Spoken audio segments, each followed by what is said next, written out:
And welcome to the inaugural episode of This Isn't Everyday. I'm Benjamin Hedgspeth, and with me is... I'm Elizabeth, his also wife. My wife, yeah. Yep. This is our inaugural episode coming from the front room of our home. Elizabeth, you're painting today while we're recording this. And I'm lounging on the couch. Yeah, working hard, right? Yep. With the dog. Yep. She's our producer, 5-pound Lottie, our toy poodle. I will say she is asleep on the job. That's right. That's acceptable. It's her union break. Yeah. So today we wanted to talk about something that doesn't happen every day, and it's happening today. What is that?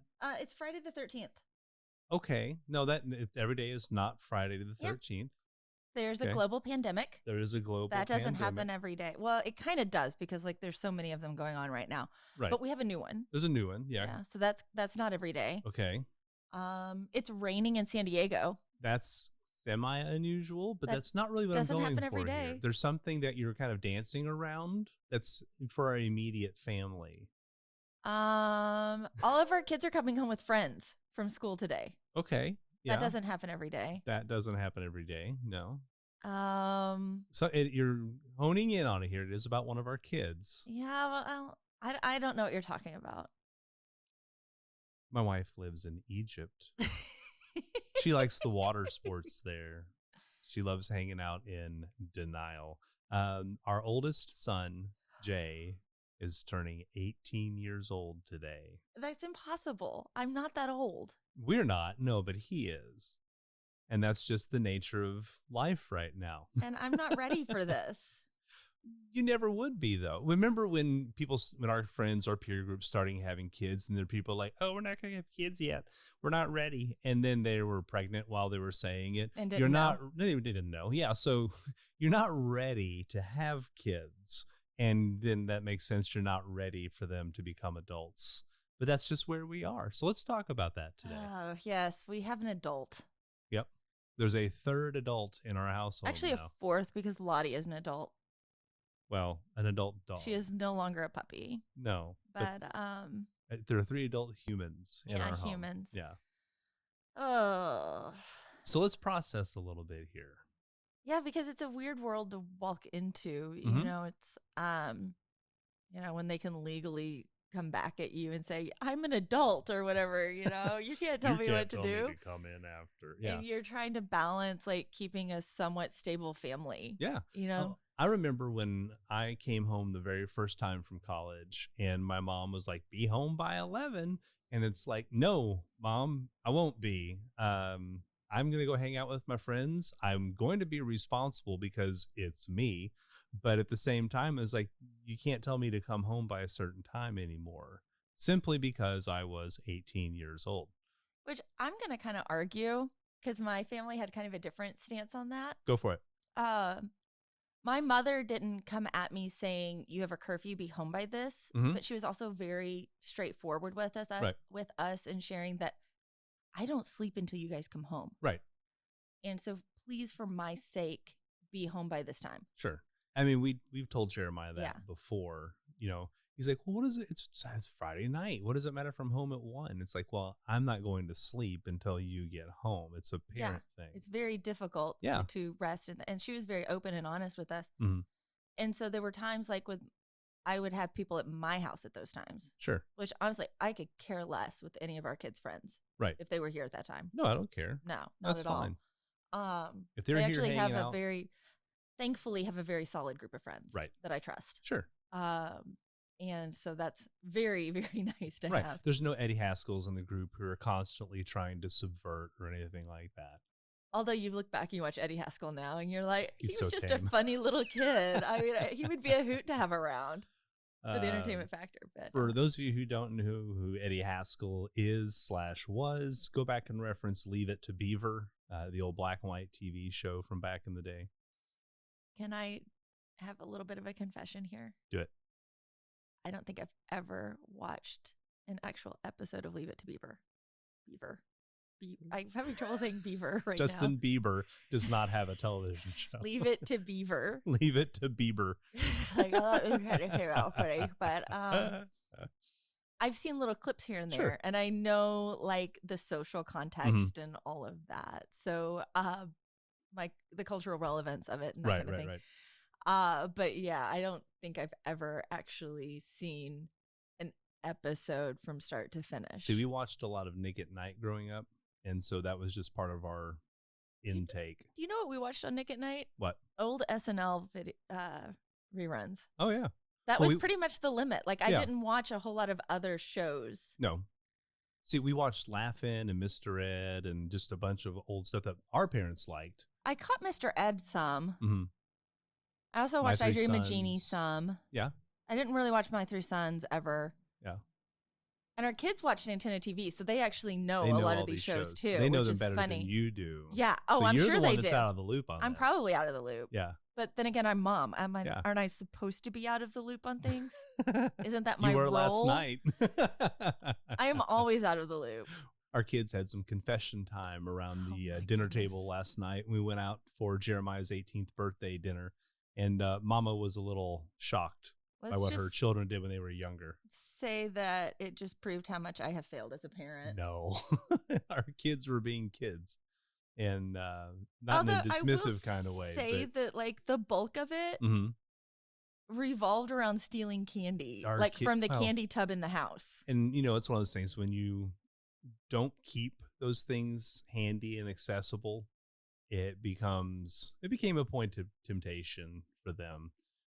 We asked them who was hiding candy in different spots around the house where we would find wrappers and that sort of thing. And one of our children, who will go unnamed in this broadcast, admitted to giving themselves a 5-finger discount on a Cadbury egg from a Hancock Fabrics.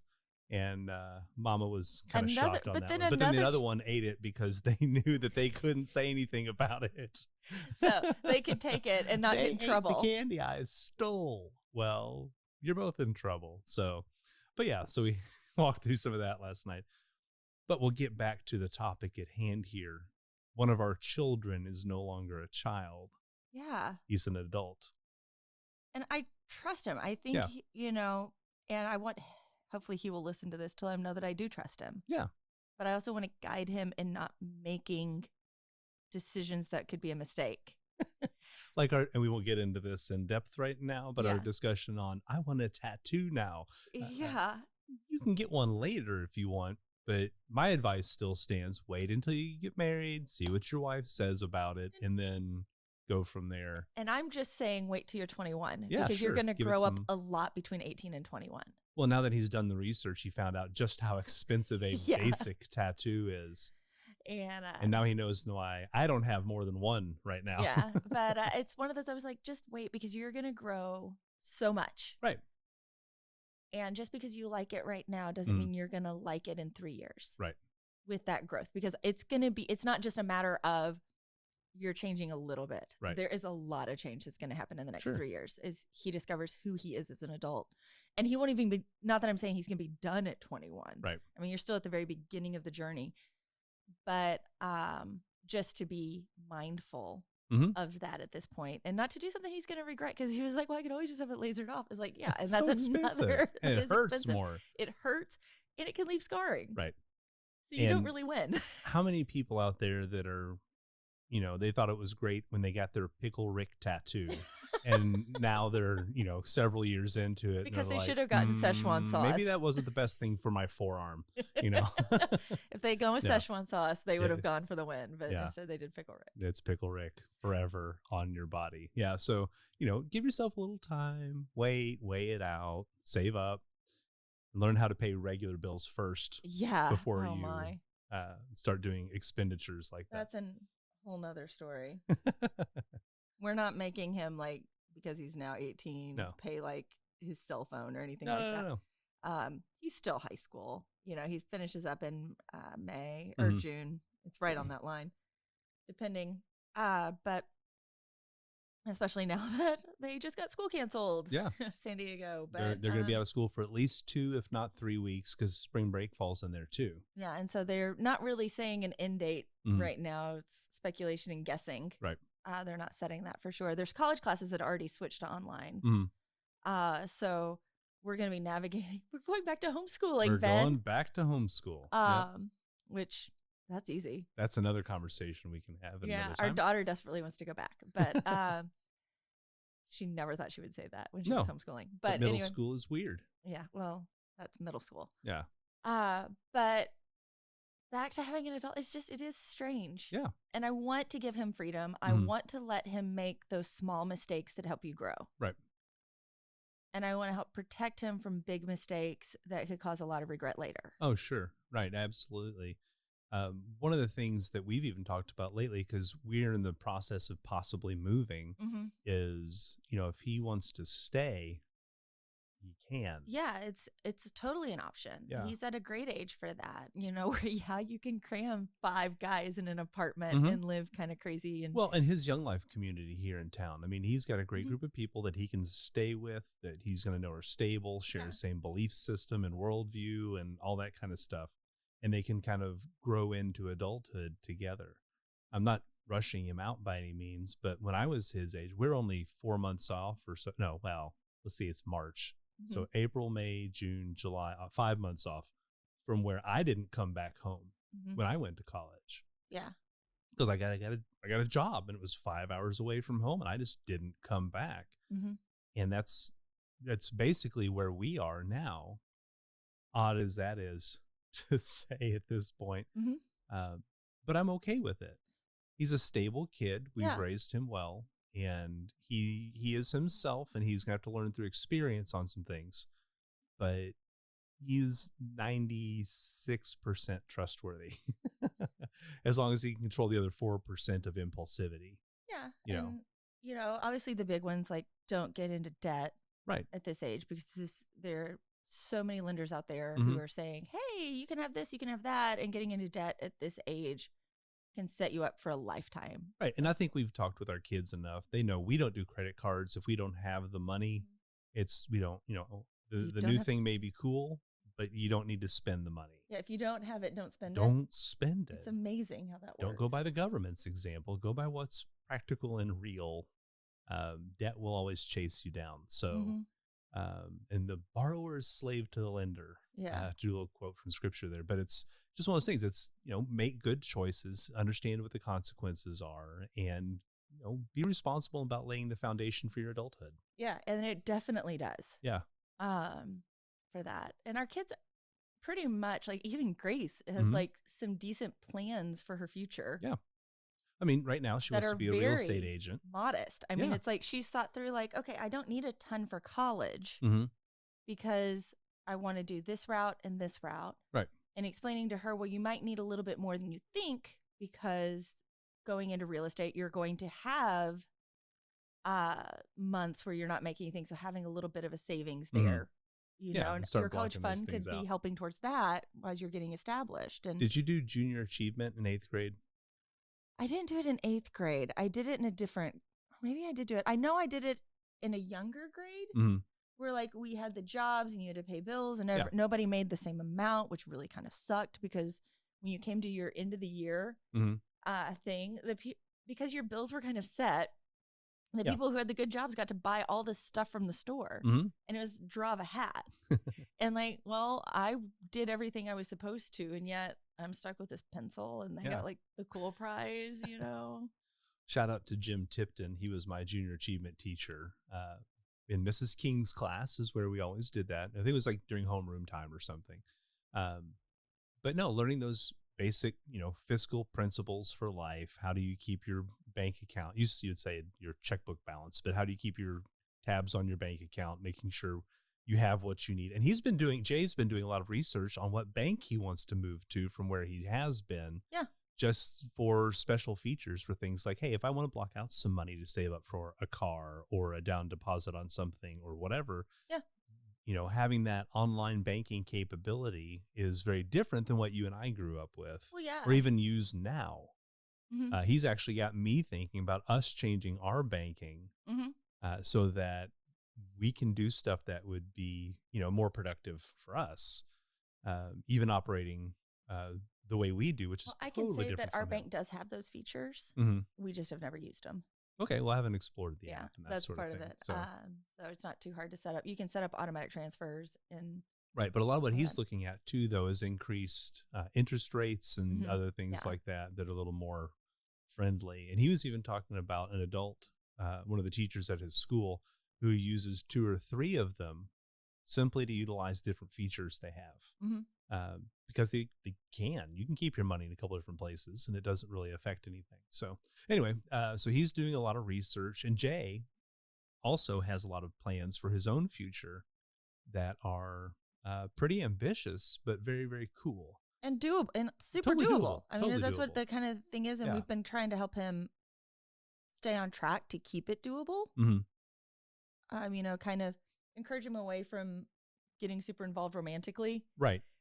Because because he wants to go abroad. Yeah. And that can make going abroad very difficult. Yeah. So it's one of those knowing that being super attached at this point in life is going to thus mean that becomes that much more difficult. Impossible? Right. No. But unless he finds, that special person who has the exact same goal for the exact same place, it's going to make it hard. So, and he's listened on that one. He understood what that would look like because he's seen friends who have kind of abandoned goals. Yeah. For the relationship, and what that looks like is like, oh, this was your goal, but now you're totally changed in like a month. Yeah. Something you were super passionate about for a long time, you just gave it up. And relationships can do that. And so that's why you want to find that alignment in that. And that's, again, as a parent, that's something we've wanted to push him towards, is understanding that type of alignment, not just, wow, I'm physically attracted to this other person and we happen to get along okay, so therefore relationship. It needs to be more than that. Yeah. Yeah.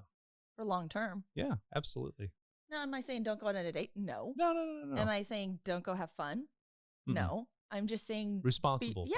Know that getting in deep is not necessarily probably the best choice at this point. Yeah. Well, just that, and being that young too. Not that I can say too much, because at his age now, we basically met 2 months later. Right. After turning 18. But we started dating then 2 weeks later.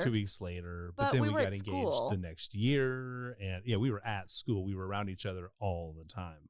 At that point, I didn't know what I wanted to do like he knows what he wanted to do. I was figuring that out at that point and totally got the wrong degree. We all laugh about that now. So you're not using your degree right now while you paint? I'm using the humanities portion of my degree, but not my concentration portion. Right. Thankful for a well-rounded education at a liberal arts school, because it has done very well for me. Yeah. I mean, I enjoyed it too, but you're employing it in a very different way than I have. Yeah. But I also used it with homeschooling quite a bit. We've hit the 18-minute mark, so let's do a quick wrap here, because I want to cut this off before we hit 20. I want to make that our goal. Okay, so 20 minutes. We didn't set a goal before this. No, we talked about it a little bit, but it's kind of loosey-goosey. We didn't set a hard goal. Yeah. So what is it like to have an 18-year-old now? We'll find out. I don't know what you're talking about. The answer to that question is we'll find out. It's brand new. So if you have an 18-year-old fresh in your house, or it's happened recently for you, wherever you're listening to this, leave us some comments that are related to that transition. Tell us about the changes you went through, the dynamics that shifted in your household, that sort of thing. We'd really be interested in hearing about that. Other than that, this is just kind of a day-by-day learning curve for us here, and just thankful to have the opportunity to do it, because we almost didn't. And I think that's very cool. So any closing thoughts from you? Not a whole lot. I don't know anything yet to have a closing thought. Does that kind of make sense? Absolutely. Because I'm still learning. We don't have all the answers.